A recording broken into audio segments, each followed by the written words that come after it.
Hello everyone, welcome to our YouTube channel যোদ্ধা। তোমরা জানো আমাদের অফলাইন মক চলছে। আজকেও আমাদের অফলাইন মক জাস্ট মাত্র আমাদের ফিজিক্স শেষ হলো, ফিজিক্স কেমিস্ট্রি। আজকে 11টা থেকে 1টা পর্যন্ত ম্যাথামেটিক্স ছিল, তারপরে 2টো থেকে 4টে ফিজিক্স কেমিস্ট্রি। তো আমাদের সঙ্গে তোর নামটা কি জানো বল? সুপম দাস। সুপম দাস, আচ্ছা। তো এখনই মক পেপার দিয়ে জাস্ট শেষ করে আসলো।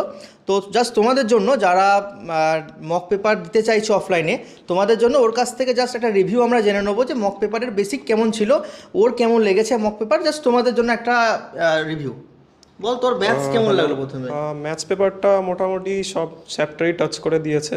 আর যেটা ক্যাটাগরি 2 ছিল, ক্যাটাগরি 2 ছিল মোটামুটি WEJI স্ট্যান্ডার্ডে ছিল। ক্যাটাগরি 1টা ফেয়ারলি ইজি ছিল, একটু ফেয়ারলি ইজি ছিল। আর ফিজিক্স কেমিস্ট্রি ম্যাথমেটিক্স ফিজিক্সের স্ট্যান্ডার্ডটা ভালোই ছিল, একটা মেন্সের স্ট্যান্ডার্ড ছিল। কেমিস্ট্রি স্ট্যান্ডার্ডটা মোটামুটি ছিল, একটু WEJI নিচে বলো, বাট ভালোই ছিল। কেমিস্ট্রিতে এরকম মনে হয়েছে কি যে তোর কেমন হলো পরীক্ষা মোটামুটি আজকের অ্যাটেম্পট? কেমিস্ট্রিটা খারাপ হয়নি, আমি 33 মতো অ্যাটেম্প করেছি 40-এর মধ্যে। গুড। আর বেশ আমার ফিজিক্সটা যাতে একটু আমার ল্যাকিং আছে, তো আমার এটা কম হয়েছে। ওকে, আর ম্যাথামেটিক্স কেমন গেছে? ম্যাথামেটিক্স আমার ভালোই গেছে, 40-এর মতো। ওকে ওকে।